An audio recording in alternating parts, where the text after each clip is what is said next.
Assalamualaikum warahmatullahi wabarakatuh.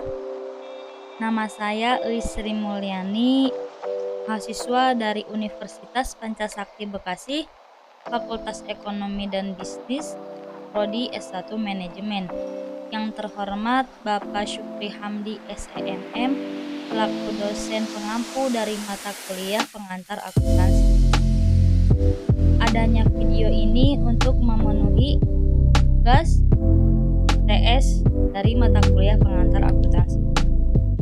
Langsung saja, pengertian akuntansi menurut para ahli. Yang pertama menurut Weigen, Kieso, dan Kimmel. Bagi mereka, akuntansi merupakan sebuah bagian sistem informasi yang mengidentifikasi sebuah catatan dan mengkomunikasikan insiden ekonomi pada suatu organisasi terhadap pengguna yang ringan. Yang kedua, dari Sunyanto. Baginya, akuntansi adalah suatu tahapan proses pengumpulan, pengidentifikasian, mencatat, penggolongan, peringkasan, serta penyajian atau laporan dari banyaknya transaksi keuangan serta penafsiran hasilnya guna pengambilan keputusan. Dan yang ketiga ada dari Warren DKK. Secara umum, akuntansi adalah sistem informasi yang menghasilkan laporan kepada pihak-pihak yang memiliki sebuah aktivitas ekonomi serta kondisi perusahaan.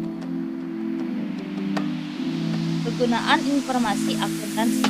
Yang pertama, mengumpulkan dan menyimpan data tentang aktivitas dan transaksi. Memproses data menjadi informasi yang dapat digunakan dalam proses pengambilan keputusan terkait perencanaan dan pengendalian bisnis. Yang ketiga, melakukan kontrol secara tepat terhadap aset perusahaan. Yang keempat, efisiensi biaya dan waktu terhadap kinerja keuangan. Dan yang kelima, penyajian data keuangan yang sistematis dan akurat dalam periode akuntansi yang tepat. Selanjutnya, pemakai informasi akuntansi. Pemakai informasi akuntansi terbagi dua bagian. Yang pertama ada pihak internal. Pihak internal sebagai penyelenggara usaha yang berhubungan langsung dengan perusahaan. Berikut merupakan pihak internal perusahaan yang termasuk pemakai informasi akuntansi. Yang pertama, manajemen atas, manajer divisi, staf akuntansi, dan karyawan. Dan bagian kedua ada pihak eksternal. Pihak eksternal atau pihak luar. Pemakai informasi akuntansi adalah pihak yang berkepentingan dengan perusahaan, namun tidak terlibat secara langsung dalam membuat keputusan maupun kebijakan operasional perusahaan. Pihak ekstern pemakai informasi akuntansi antara lain investor atau pemegang saham, kreditor, pelanggan, pemasok, dan pemerintah. Selanjutnya ada hubungan akuntansi dengan bidang lainnya. Dalam dunia bisnis yang semakin modern, akuntansi memainkan peranan penting dan dalam arti luas, semua warga negara akan berhubungan dengan dunia akuntansi pada kesempatan tertentu. Bidang-bidang akuntansi. Yang pertama, akuntansi keuangan merupakan bidang akuntansi terutama yang berkaitan dengan pencatatan dan pelaporan keuangan perusahaan. Yang kedua, akuntansi manajemen merupakan bidang akuntansi yang termasuk di dalamnya akuntansi keuangan dan data-data keuangan estimasian yang berguna bagi manajer untuk menjalankan operasi perusahaan sehari-hari dan merencanakan masa depan operasi perusahaan. Yang ketiga, akuntansi biaya merupakan bagian dari akuntansi manajemen yang berhubungan dengan pencatatan dan pelaporan biaya-biaya perusahaan. Yang keempat, perpajakan merupakan bidang akuntansi yang berhubungan dengan perencanaan, penghitungan, pencatatan, dan pelaporan pajak. Dan yang kelima, pemeriksaan laporan keuangan atau auditing merupakan bagian akuntansi yang berhubungan dengan pemeriksaan kewajaran, pencatatan, dan pelaporan keuangan yang disusun dan dipublikasikan oleh manajemen perusahaan.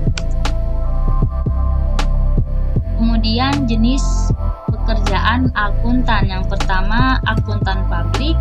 Yang kedua, akuntan pemerintah. Yang ketiga, akuntan pendidikan. Yang keempat, akuntan internal. Yang kelima, akuntan syariah. Dan yang keenam, akuntan pajak.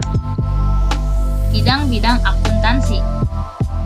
Yang pertama ada akuntansi keuangan atau financial accounting, bidang-bidang akuntansi pemeriksaan atau auditing, akuntansi biaya atau cost accounting, akuntansi manajemen atau manajemen accounting, bidang-bidang akuntansi perpajakan, bidang-bidang akuntansi peranggaran atau budgeting, akuntansi pemerintahan atau governmental accounting, sistem akuntansi atau accounting system, akuntansi anggaran, budgetary accounting, akuntansi perbankan, bidang-bidang akuntansi internasional, bidang-bidang akuntansi pendidikan, akuntansi sosial, akuntansi sektor publik, dan akuntansi keperlakuan.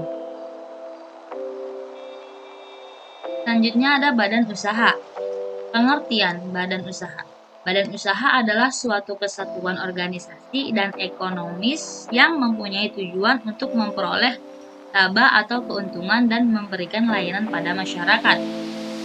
Jenis-jenis perusahaan. Yang pertama ada perusahaan perseorangan, persekutuan perdata, persekutuan firma, persekutuan komanditer atau CV, yayasan, koperasi, dan perusahaan negara. Mungkin cukup sampai di sini, kurang lebihnya mohon dimaafkan. Terima kasih atas perhatiannya. Wabillahi taufiq. Assalamualaikum warahmatullahi wabarakatuh.